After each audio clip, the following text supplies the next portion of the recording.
and in both movies they figure that out oddly through a fire extinguisher, but even though in both cases they also had a previous scene where they were in like a walk-in, freezer basically, and the blob couldn't go in there and retreats. So that scene is in both.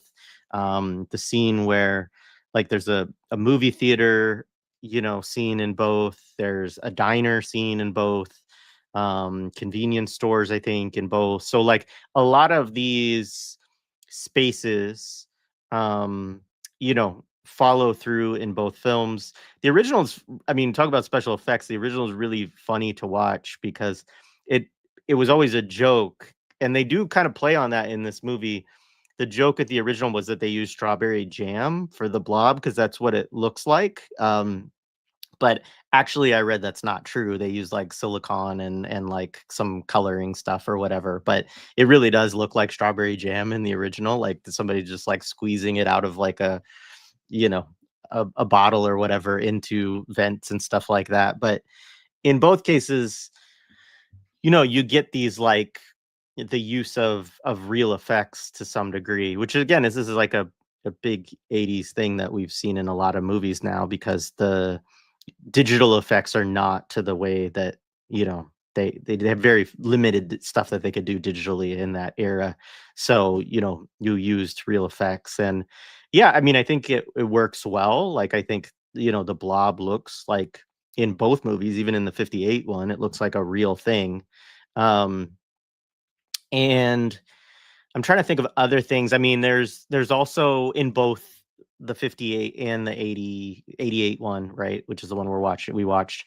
It's the teenage stuff, right? Which is this is like huge in horror genre in general, right? Of like, oh, trying to have sex, like buying condoms, the kind of I don't think it was that I kind of quickly watched the 58, so I don't think there was anything that explicit, of course, in the 50s, right? Because it would have been much more kind of, toned down. But, young kids going out to parties, going out on dates, going out to the hill, right, to like make out, like these kind of things are there in the original as well. And so there's many ways in which it's quite a direct remake, and really the shift is sort of in what the blob is, right, and in maybe what it represents. Is a little bit different in the two films, with like Nick saying this one is more of actually um a critique. And I would also say, like, the point that Nick made about the hospital, I do think in this film there's a number of points at which they're quite clear in sort of like, yeah, like, you don't have health insurance, like, well, we're not going to see you. Like, there's kind of like, if not a critique of capitalism, certainly a critique of like, um like uh forms of exploitation, right? And kind of corporate uh practices within things that should be for the greater good, right? And so maybe, I mean, this is one of the things we've talked about explicitly too, and you mentioned Reagan, Nick, is that obviously in the 80s there is a lot of kind of anti-Reagan sentiment, particularly from liberals, that goes into kind of a classical liberal mindset of, well, we should care for people a little bit. We should have some health care. We should have a social security, like that this fear of neoliberalism kind of stripping away all of these things that were part of the social safety net for a lot of years, right? And so yeah, I mean, I think that's part of what to me makes the second one, or this one that we watched, kind of really interesting, is that I think the critiques in it are, for the most part, left of what they're critiquing, right? Like whatever, it's critiquing stuff that is, right wing. It's critiquing the US government really in its kind of um no holds barred or no consideration of the costs of this kind of Cold War anti-communism, and kind of the monsters that it creates or comes up with, in order to defeat this enemy, which, as you said, Nick, like the Soviet Union's not present in the film. Like the only thing is sort of this from the state actors, particularly the guy you talked about. We should pull up his name. The black actor who plays like the head of the Seneca. That's Joe Seneca. Joe Seneca, right? And his name in the film is Meadows, right? Dr. Meadows. Yeah. And so Dr. Meadows represents like the hardcore, like, it doesn't matter if we sacrifice Americans, if we can build the bioweapon that has the capability of defeating communism across the globe, then like it's worth it. And we can sacrifice, even entire nations in that pursuit, basically, is kind of the way that he articulates that. So yeah, I'll stop there, but we can jump into can't give him healthcare, but we can give him bioweapons. Yeah. Right. I want to point out a little bit too about so this is a resort town, and the opening scene like kind of begins, it's kind of doing like two things. One is kind of showing how this is a ski town, so it depends on a seasonal economy. I don't know if I grew up in a town that was sort of a resort town, and the summers were really busy, and then the winters, everyone kind of went away. But there's a service economy that was really dependent on or served this, these outsiders who would come in. And I just thought it was fascinating because skiing, it's not considered like a working class sport. It's like very much catering to upper class, folks, the ruling class, or upper middle class, whatever. And it doesn't seem like the townspeople themselves are avid skiers, right? They're playing football, right? The guy literally gets a concussion at the beginning of the film. Like it was like TBI. There we go. And so I was thinking about that. Then also there's this sort of decay that's happening, right? We have this like the halcyon days, right? The make, like when Trump is saying like things like "Make America Great Again," he's talking about the 1950s. He's talking about the gains of labor unions, the social democracy of FDR, but obviously it's all kind of stripped away and kind of just it's really what he's saying is like these these all white settlements, right? And these all white communities, and so there's kind of this decay element that's happening as well. And so this town is really subject to the whims of outsiders, right? And their economy, and there's kind of discussion, will there be, the ski season, will this be the one, will this be the year that like really saves us? And it's ironic that like it's the ski economy, the ski technology, the snow machine, right? That like defeats the blob. But it's also this notion of like these outside forces are controlling the lives of these these innocent sort of white settlers who are really being disserviced by this American dream that they all have, right? So I think that's kind of an element that I wanted to kind of play up a little bit, because these are not really even the like the houses of them, or we go into the house of the like the white family, and they have all these things, they have like, I just noticed like all the stuff that they had. And then you have the kid who's like working at the mechanic shop, right? He just doesn't have anything, right? He lacks material wealth. But I felt like that was a really kind of strong through line through this whole thing. And there's this kind of looming sense of like uncertainty about what the future of this town is, which is really sort of put into crisis when what they think is an alien at first, right, that begins to terrorize people in the town. And I just thought that was a good sort of play on things. And I really like the special effects. I like the color of, it's like one of my favorite hues, I guess, of things. They're like turning like it's like a purple red or something like that. I thought that was really effective. I thought the use or the weaponization of certain things, like there's the I was a dishwasher once, and we did have clogs.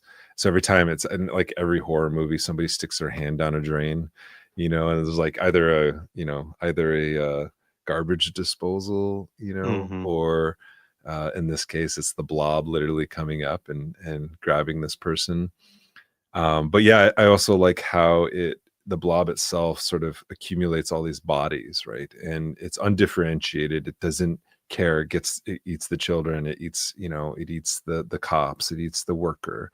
Everyone is sort of amassed into this ever expanding blob, and it almost is like a sort of a repressed sort of notion of the sort of repressed sort of settler colonialism, right? Settler colonialism is the blob. It has consumed the continent, right? The bioweapon has already been exploded, so to speak, right? It annihilated. There's no reference to indigeneity. It's just this whole land has been cleared and emptied of meaning and recast as sort of the enjoyment of, basically rich people at the expense of poor whites. But this blob is sort of an inversion of that narrative. Now, this decaying town, once the promises of, upward mobility are, there's the economic sort of pressure, the crisis that's looming overhead. But then, this blob comes in and it's like, now we are the Indians. Now we are the natives, right? We are the ones who are being put on reservations. The government has, come in and done a secret bioweapon experiment on us and is not letting us leave, and it's taking our children, it's disappearing our children, it's disappearing our police officers, it's throwing the town into chaos, right? There's this sort of looming sense of collapse, right?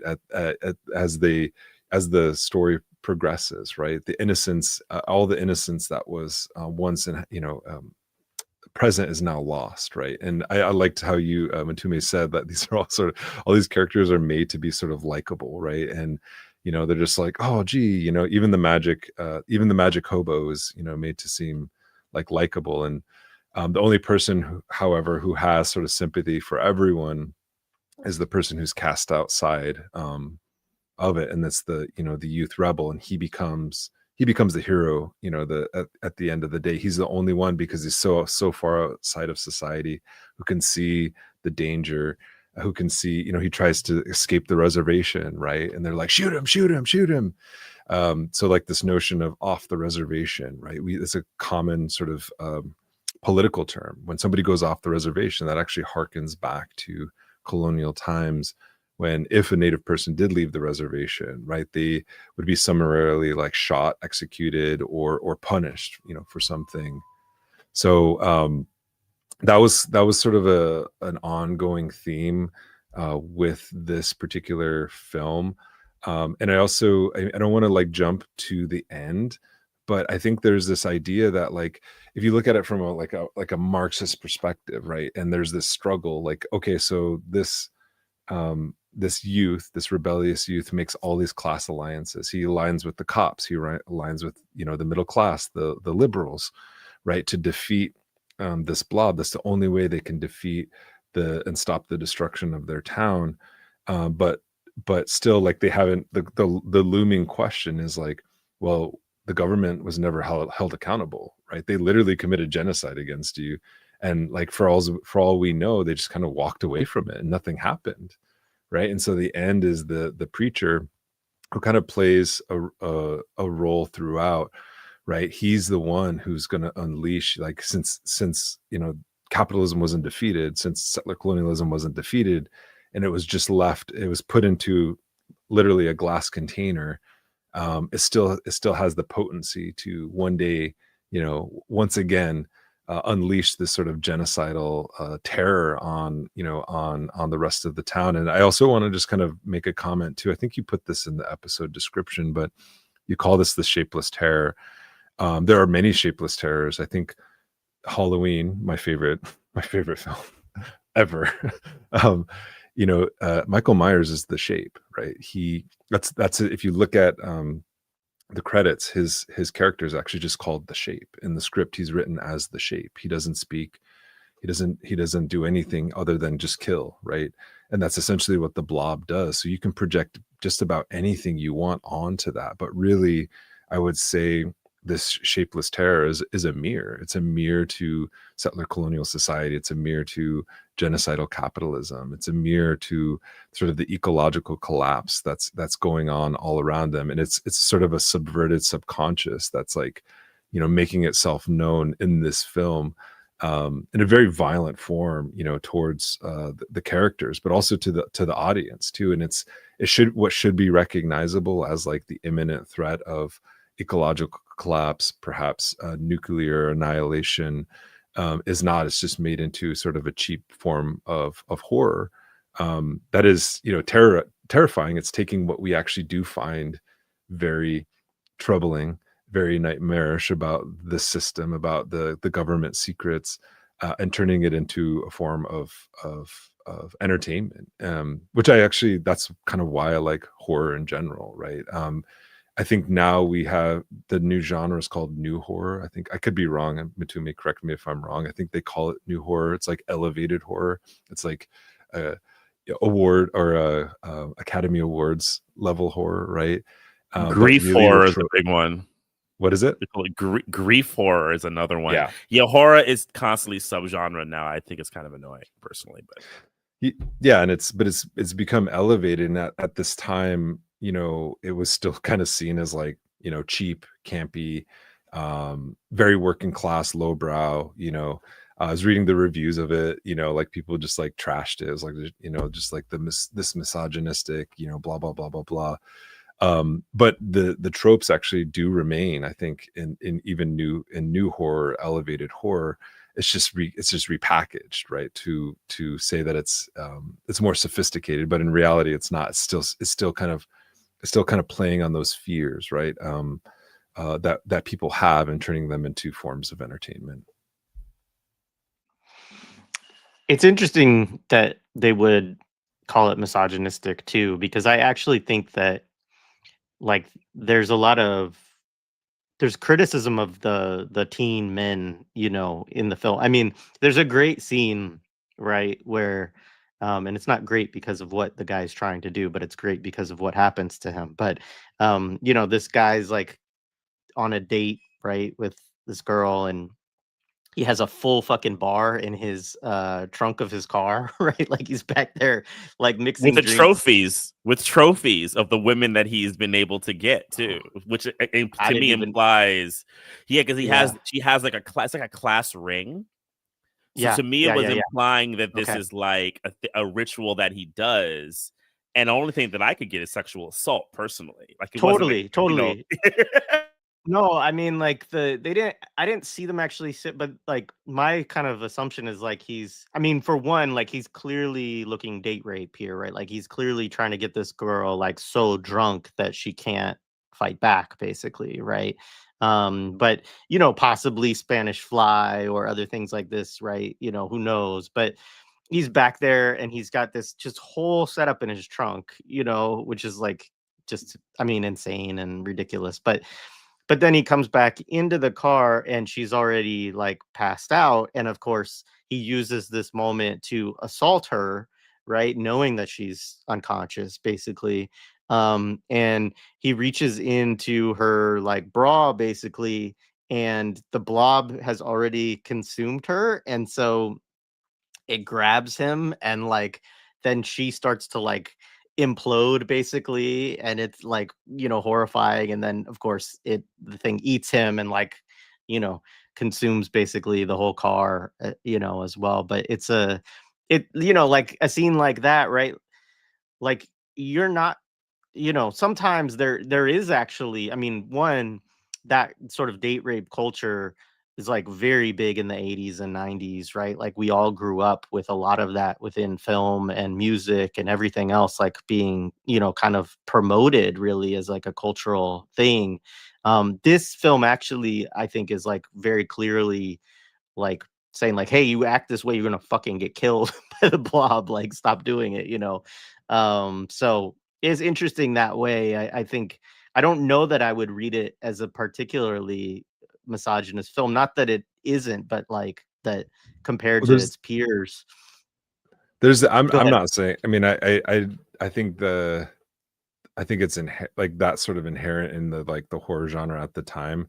I'm not making that. I was just saying I read those things, but I would also say that don't you find it interesting that the pharmacist who sold the condoms to this individual is under the impression that this is going to happen to his daughter, right? And the guy who shows up at his house to take his daughter on the date is the guy he thinks is gonna like basically date rape his daughter, but then he's just like, whatever, man. Like, it's the 80s. He's just like, let's do this.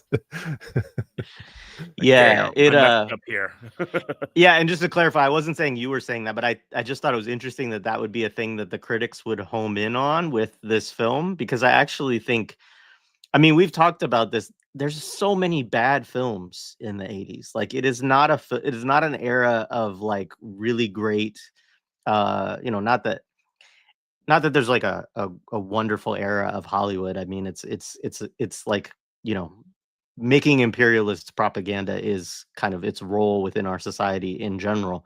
But, coming out of the 70s, I think there's a lot more interesting stuff happening in films in the 1970s in terms of kind of the art of filmmaking and so on. And I don't think of the 80s as a particularly artistic era, but I actually think this film is way more interesting than a lot of its peers at the time, in terms of some of the, like what you just laid out, Nick. I think there's a lot that you can do with this film, to think about, okay, what does the Blob represent, like, and even what some of the critiques that they're making within the film with it. Yeah, one of the interesting the things the film does, and this is where I sometimes think directors like to take little shots at each other, because like that, there's a sequence where you almost think they're about to do the typical trope. You see a young dude and a woman, and you think you're about to get the kind of Jason Voorhees sequence where in the film, and you're like, I haven't seen these characters before. Are you just going to add two new people to kind of get blobbed, right? And one of the things about those Friday the 13th films is this really harsh negativity towards teenage sex, right? And kind of like showing that like teens are like sex crazed, and and it's their sex crazed depravity that's basically going to get them into trouble. It's very puritanical, right? And you're thinking that's he's about to go there, and you're kind of like, oh man, you really about to go there? And then they flip it that they're actually watching that movie, right? And they have the guy with the hockey mask and the whole thing, right? And then when you put it against some of the previous scenes of like the Blob getting this date rapist, and so forth and so on, you begin to realize, oh, this is probably these people taking little shots at their like fellow genre makers, and it becomes this kind of tit for tat wars that I'm sure existed at the time between people within the genre who recognized those things, who thought they were silly, where they were being super principled. Maybe they thought they were going to take a piss out of each other. We don't know, we can't judge intention, but when I watched it, I was like, oh yeah, this is interesting. And I think it goes back, I think, to another kind of thing that I said, and it kind of touches on Nick, because one of the things about Hollywood in the 70s is they were very interested in like two places. They were really interested in the cities, right? And the extreme rural, like the people who were like the degraded ones, things like Five Easy Pieces, or The Last Picture Show, like the dying town that's about to go away, or the cities, like the crazy cities, Taxi Driver, so forth and so on. Yeah, you had towns and suburb films in the 70s, but they weren't that big. The 80s really became obsessed in varying degrees with like the suburbs and or towns, right? And the kind of multiplicity with it. You see it everything from the teen dramas, like the Breakfast Clubs, the Pretty in Pinks, the what is it? Not saying anything. Maybe say anything also, but I was thinking of the other one. Same. Exactly. They all kind of glup in my brain. A lot of these movies, yeah. right? I was saying to you, I was like, we have to do Say Anything, and you were like, oh yeah, we do need to do a John Hughes film. I was like, no, that's Cameron Crowe. It's like Cameron Crowe. It all blends, right? But then also the horror films take place mostly in towns and suburbs, right? It's like where they kind of live. And a lot of it, I think, has to do with the kind of refocus of like, what is the salt of the earth? Who are the people that we're going to emphasize with? I mean, think about Red Dawn also, right? The film isn't positioned for us to go watch like the Soviets and the Cubans take over New York City. They take over this like salt of the earth area, right? Of the settler colonial project, right? And to kind of show the goodness and the good spirit. And I find that fascinating because, you know, this is who they see as the real victims of everything. And that's what when I watch it, I go, well, that's so interesting, you know, that where they've kind of refocused their kind of idea of who are the people who are truly suffering in all this, right? And it's such a thing that I think is so deeply characteristic of the 80s, right? That where they would reframe their focus of this blob being state made and part of some kind of deep state project, that the place that it would eventually take over the most is this town, and the people who will also be most equipped to defend it will be these towns people, and the kind of like, you know, class unity, as Nick pointed out, that they would kind of have to make. But it's interesting because it's still based on a kind of like fundamental individualism as well, right? Because they have to be these like specially arrived individuals, right? They have to, you know, the character played by Shawnee, is it Shawnee Smith? What's her last name? Shawnee Smith, yeah, Meg, right? You know, you literally get to see the petit bourgeois, you know, become like this, like raw. I mean, she has her Red Dawn moment when she's up there with the gun on top. I was like, oh man, they could have like took her out. She could have been a Wolverine, bro. You know, like she was like, you motherfucker. She's like nasty. Got the gat out. Like she just looks like so arrived in her, like, you know, total like warrior vulgarity. And you know, it's when you think of like Imperial 80s, it's like American kind of envisioning can't go past this like kind of thing of like, yes, good Americanness, but you know, if they gotta arrive and get that kind of guttural, you know, roughness, they can, right? And that the gun, right? So it still becomes like the frontier for me. I'm still seeing the revolution. I'm still seeing all those types of things that defend your home type vibe that exists within their kind of mentality. And it's really fascinating to watch because it's a political unconscious. When I watch it, I realize like I don't think a lot of times they realize they're doing these things. It's like this part of their political unconscious. Like they could see part of like what's really fucked up, but then their expression of that unconscious comes out so strangely all the time. Yeah, just quickly a couple things. So I did find it also interesting that Flag, who's played by Kevin Dillon, is like kind of the hero in the film, right? And he has like sort of this classical greaser trope, which is like based on racists, like anti-Mexican primarily, you know, kind of propaganda, but you know, really gets kind of shifted in the 70s and 80s, right, to include like sort of the white, like nonconformist, you know, the kid in high school who gets in trouble all the time with the cops and, you know, is failing out of his classes, right? The police department knows well, like is like, hey, you're about to turn 18, right? You get in trouble again, like you're going to jail. It's not juvie this time. Um, and you know, he's the sort of hero of the story. The other thing that is interesting is just to say in passing, so Meg, Shawnee Smith, I looked this up too because I was like, is she like indigenous or a pretendian? But I guess her parents just named her Shawnee. You know, but she become,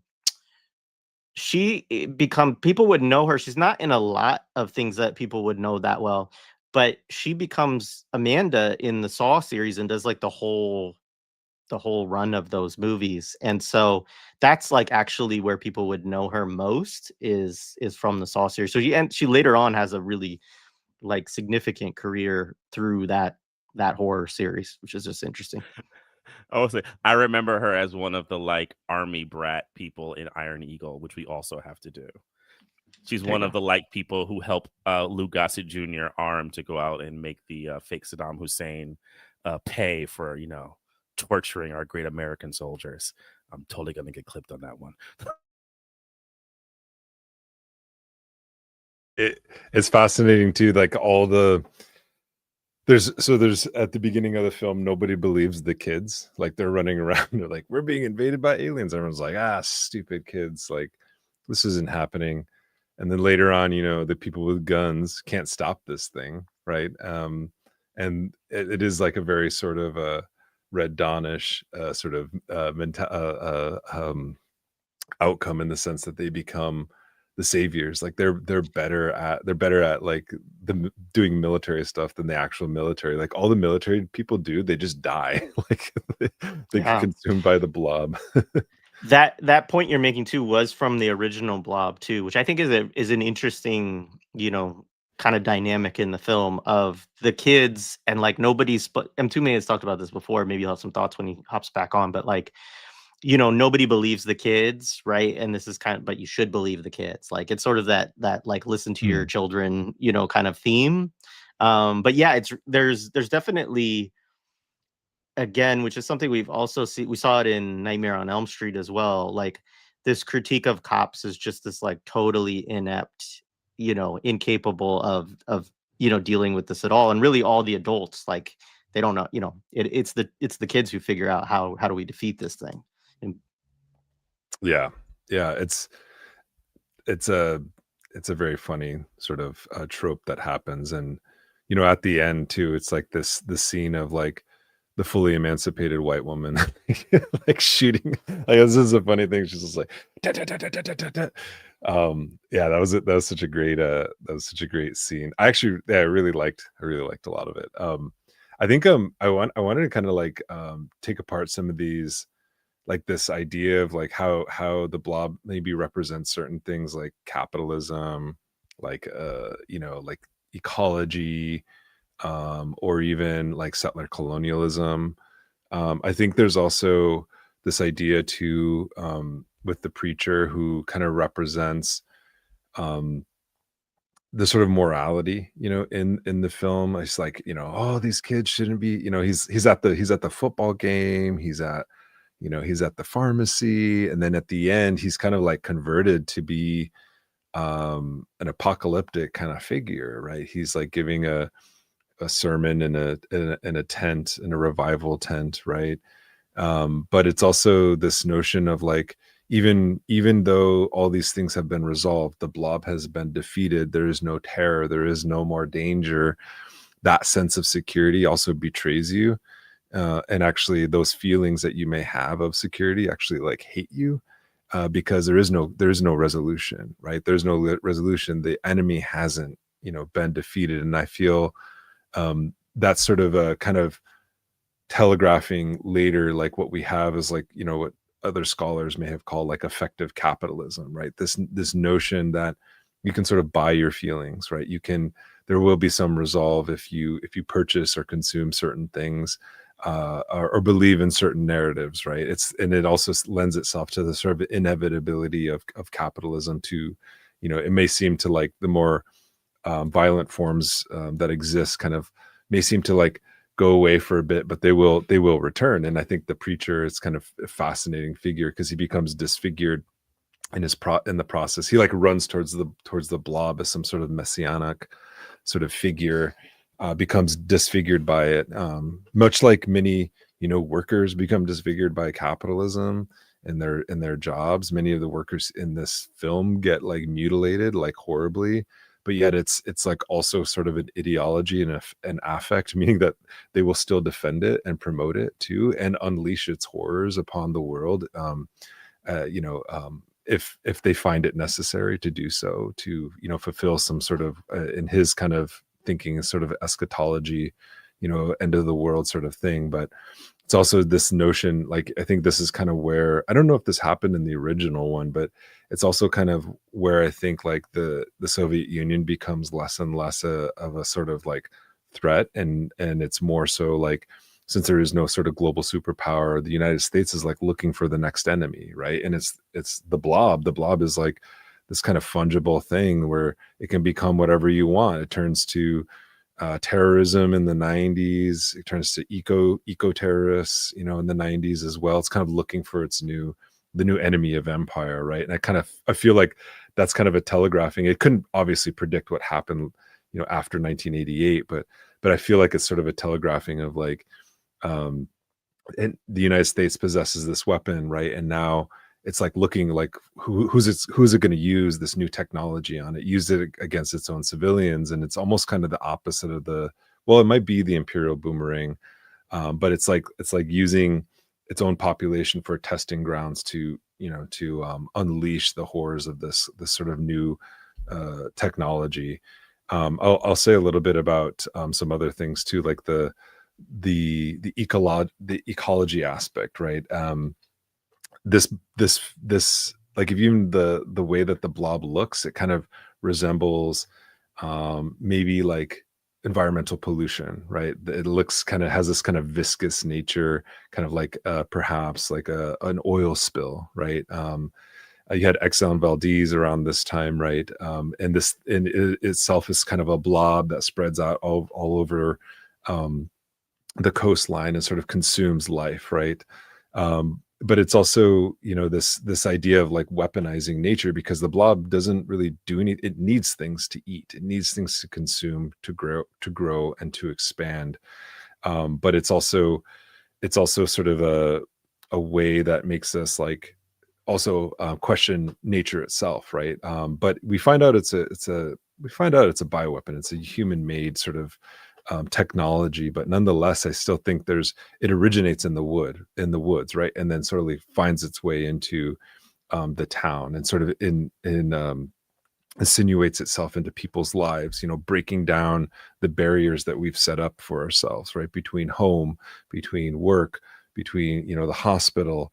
It seeps into all those things, right? And it's like, in some ways, it's kind of like also representing this kind of broader form of what capital actually is, because there is no clear separation, from the social reproduction that happens in the domestic sphere, right? You could even call the woods, right? People are out there, like, what is the main character doing, in the woods? He's just trying to have fun, or I don't know, he's trying to be Evel Knievel and jump and do this like motorcycle jump, but he's out there kind of blowing off steam. What are the kids doing in the woods? They're like out there for entertainment, they're out there for like to relax, because nature is kind of seen as a place where one sort of releases the tensions that they have in their lives, to try to sort of overcome some of these feelings, but then that becomes weaponized against them, right, as well. And slowly that sort of it seeps its way into how how these various kind of aspects, the home, the workplace, the diner, eventually kind of consuming the entire town, and showing in many ways that yes, capitalism is sort of this giant gelatinous blob of undifferentiated labor, as Marx says, but value isn't just produced in the side of the workplace, right? The worker has to go home and has to recharge themselves. They have to go into nature, and now all of these things become sort of forms of danger, things that hate you. Nature hates you now, your feelings hate you. Like, there's no sense of resolve. Your home hates you, and your job hates you, right? So I think your family hates you as well, right? They're also turned into this blob that now is consuming you. So I think that was kind of what I was thinking about, and sort of like what it represents in all these kind of various spheres, and how it's sort of breaking down the boundaries of what we see as sort of discrete boundaries of class, of like workplace, of home, of sites of reproduction, sites of entertainment. It goes into the movie theater and consumes everybody there, right? Who are all there having cheap thrills. So yeah, I was just kind of riffing on some of that stuff. No, awesome, Nick. I mean, so I wanted to read this one section of the film.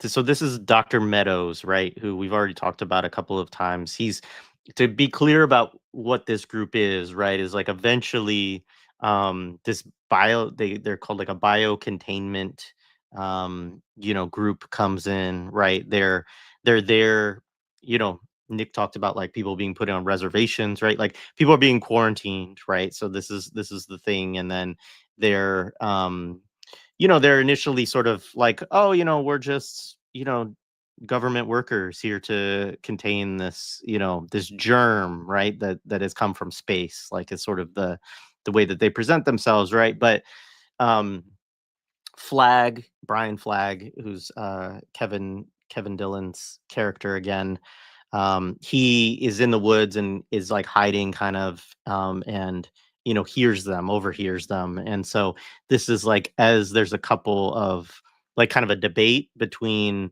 Meadows and some of the other guys on his unit, right, about what to do. And so I'm just going to read a little bit of Meadows' speech here. So actually, I'm going to do a little bit of the back and forth here. So it starts with Jennings, who's like the white guy on the unit, who's like sort of the disagreeing, this is the tension within the biocontainment field. So Jennings says, "Sir, the organism is growing at a geometric rate. By all accounts, it's at least 1,000 times its original mass." Meadows: "This will put U.S. defense years ahead of the Russians." Jennings: "You don't understand. At this rate, by next week, there may be no U.S." Meadows: "Nonsense. All we have to do is contain it properly. As far as the locals are concerned, this is simply a medical quarantine. Nobody gets in or out." End quote. Jennings: "Dr. Meadows, for the record, I don't agree with any of this. Those people's lives are at stake." So then this is Meadows's like kind of speech here. He says, "Don't you think I know that? This isn't one of your textbook exercises, Mr. Jennings. This is an experiment in biological warfare. Or hadn't you noticed? That organism is potentially the greatest breakthrough in weapons research since man split the atom. What do we have? What we do have What we do here will affect the balance of world power. Of course, there are lives at stake. Whole nations, in fact, and that's more whole nations, in fact, and that's more important than a handful of people in this small town. And that is my cross to bear, Mr. Jennings." And then from there, you kind of learn that the Blob, goes into the sewers, and that Meg and her little brother and his friend are in the sewers with it, and they're trying to escape it. And there's basically a decision made that, like, as Meadow says, that they're expendable, right? And that, we contain the Blob in the sewers, and we'll figure out how to, you know, whatever, bottle it up, right? And use it as this bioweapon. And, we're fine to sacrifice the humans, however many we need to in this small town, in order to have this successful, biological warfare experiment. And what they had said that they had done is like created a virus and sent it into space, and then sending it into space, they believed would do something to it, and it did do something to it to make it this really intense biological weapon. So that's the kind of the plot, and where we get into, obviously the critiques that the film is making, really about, US Cold War kind of, chase every weapon at all costs, policy, which obviously, as they reference right there, right, it gives us the nuclear bomb as well, right? I mean, in some sense, that comes in the race with the Nazis, of course, but right, the threat that they could use it again in this period is definitely against, the Soviet Union, right? And that is the big, nuclear fear in this era, is that there will be a nuclear war between the U.S. and the USSR. So anyway, I just wanted to add that little bit of context. It's also like the militarization of space. Like you have the Star Wars Defense Initiative in the 80s, and this kind of like fear that like now we're putting things out into space, and space becomes, this military technology like descends from the skies and brings sort of militarism back to the planet. Yeah, thanks for that summary.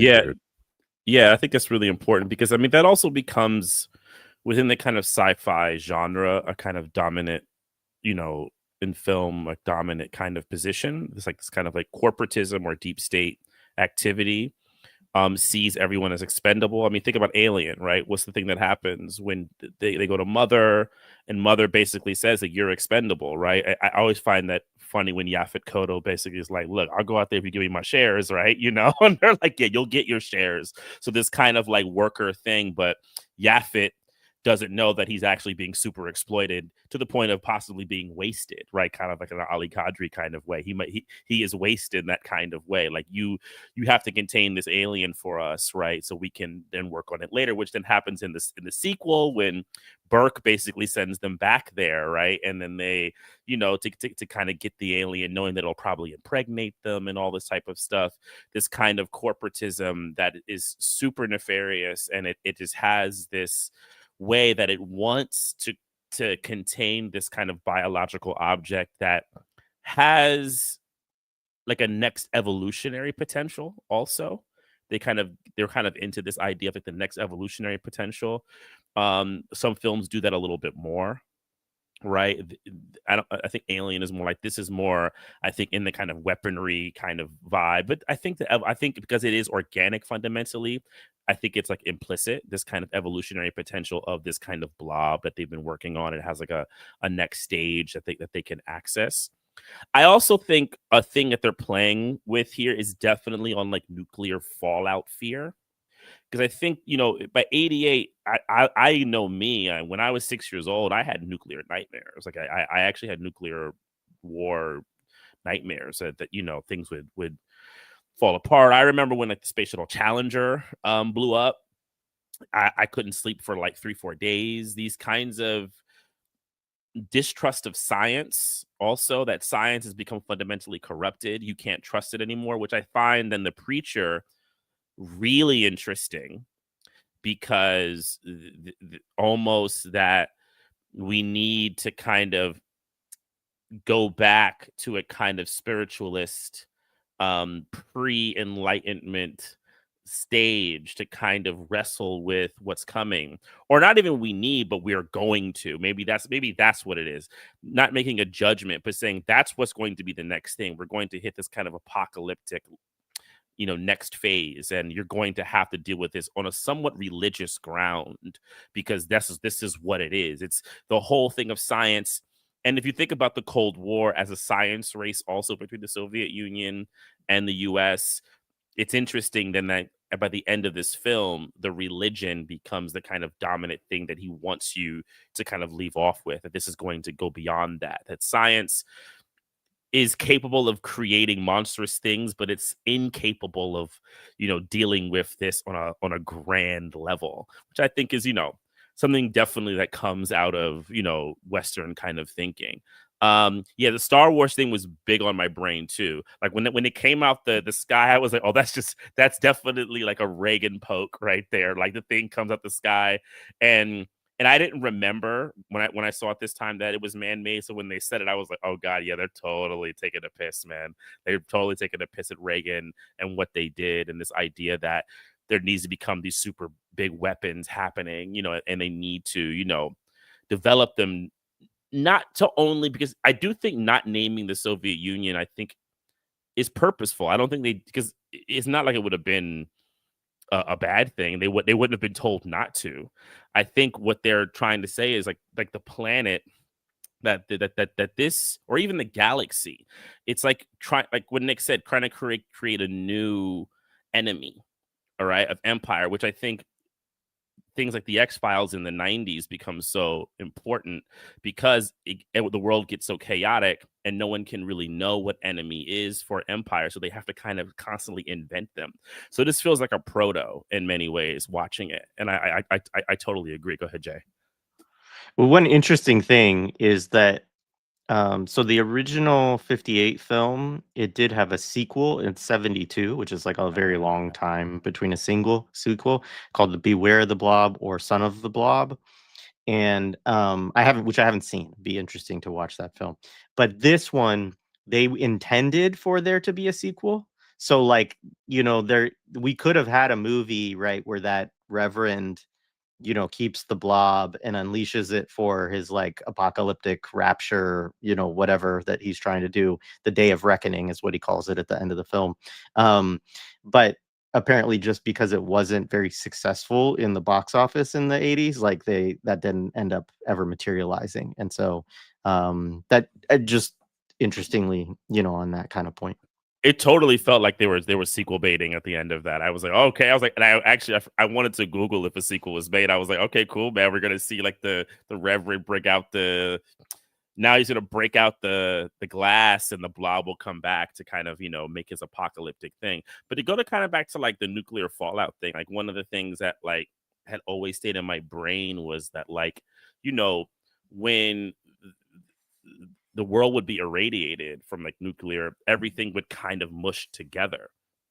So like there's like this, like the kind of like decay and all that type of stuff. So the blob also becomes this like figurative imagination of like the kind of like what destruction happens under this, you know, old civilization, or this destructive civilization is going to make everything kind of just glob and deteriorate and come in, and it stokes that fear, right? And you get to kind of, what's weird and existential about it is they get to like confront it. So like they get to actually fight what is actually unfightable. Like if nuclear bombs were to drop, we can't fight that. We're done, right? So it's like this quasi way that you could actually fight what's unfightable. And that's kind of what a movie does, right? That's what movies give it the opportunity to do, to kind of give you this kind of cathartic way to fight with what your fear is. And the Blob represents all those fears. And I think what Nick is saying about to be able to project, this is where I think the political unconscious goes into, because I think there's a way that we all know, living under capitalism, what it does to us and kind of where our fears go. We just don't know how to articulate it, but we can articulate it that it's a blob and that this shit is coming at us and it's all consuming and we're just afraid of it. And if we just had power to kind of fight it and just a ice, right, or cold, or like this thing that gets it.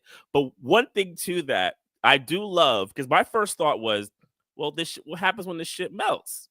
And then the brother was like, well, we got to get that thing in the thing before it melts. And I always love the kind of sage, non-white person, you know. Sometimes it's the indigenous, sometimes it's the black man, sometimes it's the Latino, you know, like sometimes it's the Indian, the South Asian. There's always the sage wisdom of the non-white. Like, hey, you got to put that shit in the freezer, though.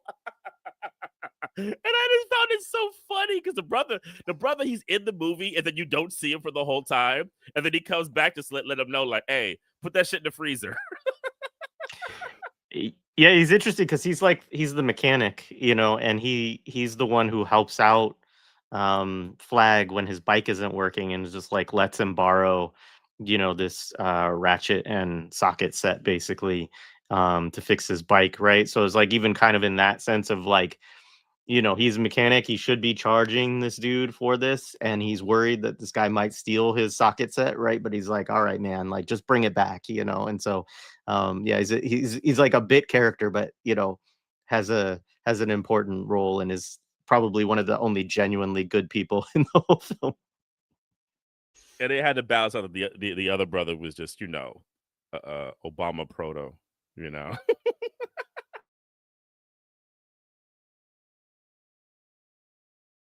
But to that point, though, I have to say, I said this to Jay, there's also a thing you see happen in the 80s into the 90s, like black men in these positions of power who do these like pro-state things, right? Like him. Granted, Dyson in Terminator 2 is a bit different because once he discovers it, he tries to stop it. You know, or like you have, what's his name in Terminator? The police chief. There's always like black people positioned in these interesting places. James Earl Jones's many characters that he ended up playing becoming really pro-state people. I think of like The Hunt for Red October, Clear and Present Danger. I mean, they position him to be the most patriotic of them all. Like he's like super patriot in those movies, right? And it's like, I guess that's where Obama, you know, when he needed to get the battery in his back, he would just go watch, you know, James Earl Jones in those movies and be like, yeah, America, fuck yeah. Morgan Freeman's trajectory too, like very much, you know, he ends up being president in movies. Denzel too. All the military men Denzel ended up playing. I mean, I wrote in a piece once that more than half of Denzel's films, he has played a military person or a cop. Yeah, the question of patriotism actually came to my mind when in the end scene when the Blob, you have one of those military medical guys or whatever in the suits, and they all have like grenades strapped to their chests, and I was like, what are they gonna do with these grenades, you know? And then when he's like, the Blob comes, he pulls the pins, like he's like does a suicide bomber thing where he pulls the pins. He's like, I'm gonna blow myself up, like America. And I was just sitting there thinking, I was like, nobody has that much patriotism, like nobody, even in the 80s. I don't think No you'd see one. No I one. don't think you could see it. Definitely not a black person. You know? Maybe Condoleezza Rice. I don't know. Awesome. Is there anything else from this film that you all really wanted to like? Nick, did you have any other things you wanted to talk about, or was there any other like final thoughts? Nah, I just really like the film, and I'm a big horror fan. Just for what it says about the sort of zeitgeist of the time, right? And seeing the evolution of horror over time, like what changes, what doesn't. But I think this was not a scary film to me, and I don't remember being scared by it as a kid. It's more of like an interesting film of like you're kind of like what is it like, and I liked Mutume's sort of assessment of like what science is capable of creating but incapable of containing, and you actually do sort of need the characters need sort of this religious explanation of this kind of really large super object that can keep growing and growing and growing. But I also sometimes think we need a sort of not a religious, but a sort of divine explanation for some of these things, because otherwise, how are they explainable? And I think that's that's what kind of is funny about horror is it sort of taps into that. Like we went to a haunted house like last weekend, and it's like all of that stuff is like fake. These are actors. These people probably aren't getting paid well to do what they do. Some of them are really good at what they do, but then why is it that we go to these things, and why is it that we we watch these shows, and part of it's like there's kind of a presentness to it, right? It does make you think. You're engaged in a way where I think part of your brain turns off when you watch like a rom-com or something like that. You're not looking at it the same way you would as like this film. I mean, obviously we were watching it to be critical and to kind of find insights, but I think it also just turns on a side of your brain that I think is subversive, because these films are not supposed to be like mainstream films. They're just kind of like pulp, there's things that are pumped out. But I think there's a lot more you can do in this genre, especially at this time, that really kind of speaks to maybe it's not an explicit conscious critique, but it definitely is a subconscious critique. And this film like was actually really fun to watch. I fell asleep like twice watching it, not because it was boring. It's just because I don't have time at the end of the day, and I'm like, I'm gonna like try to squeeze this in. So I ended up watching this over breakfast. And I'm sitting there eating, watching some guy's like arm go into the drain and then exploding blood everywhere. Not the best thing to watch, but it was I really enjoyed this film, and there's a lot to do with there's a lot you could do with this film in terms of kind of leveraging a critique. And I hope you guys move into the 90s. There's so many good 90s films. Actually, I think the 90s were worse than the 80s. There's a lot of like the whole festival culture that exploded with music. Mainstream music just got really, really awful. I think films got really, really awful as well. But I think the 80s, like I always have this kind of like nostalgic feeling about the 80s. And then when I go back and watch the culture and consume the culture of that time period, I'm like, wow, this is really messed up. Yeah. I mean, I think the genre films of the 80s are better. I think as the decades go on, the genre films get really, really bad, especially as they get more agreeable with corporate America, right? And then this is kind of what we get. I do have like two like things I wanted to throw in there that I thought was interesting about the film. One thing about the end, the film's construction was the kind of way it would not give you the emotional payoff of like relationships. So they have this scene where the sheriff goes into the restaurant, he's flirting with the lady who like does she I don't know if she works the restaurant, I don't know if she owns it or runs it, but she's like kind of like the person who's basically like keeping it together at a high level. So you're always assuming that at some point you're going to get this payoff of like maybe they'll kiss or they'll fall in love, right? You don't even get that. The next time you see her, she dies, right? Like the movie does that, and it's pretty grueling. Like it's emotionally grueling. They set you up for this kind of emotional connections that they're gonna be like, nope, she's dead, right? I mean, they kill a 12-year-old. Like they totally let like a 12-year-old boy just get ate up, and horror movies avoid that. Like the little kid gets away some weird kind of way, right? You know, in movies, or like is the more powerful one in like one of the Jason movies. He has like you know, when it's Corey Feldman, right? When he's really little, he can defeat him. But they totally resist that in this. They're like, oh no, little kids are gonna die, and the woman you think is gonna get at least some solace of love, or the football player. You're emotionally set up to really almost think he's going to be the hero of the film, and he's gone in the first 20 minutes. Done, finished, right? And the biker, you know, he gets to be the one. Which I will say, I mean, kind of the points I think that already been brought up. I do think there is this fundamental love of like what would be like known as like the Bender character in the Breakfast Club. That kind of person. I think for a certain lot of filmmakers, the kind of James Dean going into the 80s will always be One-Eyed Jacks, will always be the kind of one that they think is like the true hero, you know, at times, right? Of course, they have a very reductive read of who that person is, and they're still a white person. And interesting to watch Kevin Dillon as a lead, you know, just very interesting. Right, because he's such an interestingly weird, like not. I mean, neither is his brother. They don't have a lot of range, so it's interesting to see like the range that they go for. But it is an interesting kind of phenomena of these kinds of movies, of who they pick as the hero, and I think it always kind of shows the unconscious of the director, because it ends up becoming like a kind of fight, I think, between certain sections of like white people of who is the real hero of our culture, right? And you see them put different hats, you know, who is the one that we should be empathizing with? Is it Charlie Sheen in one movie, or is it Kevin Dillon in another? Yeah, I actually think back to kind of Nick's point about settler colonialism, or you know, and also about imperialism, that there is a kind of, you know, I don't know how conscious it is among white folks, but like this idea that we're going to need this transgressive figure, like this guy who's like willing to operate outside of, you know, the boundaries of legality and like what we think, you know, the kind of suburban, you know, civil liberal, right, whatever.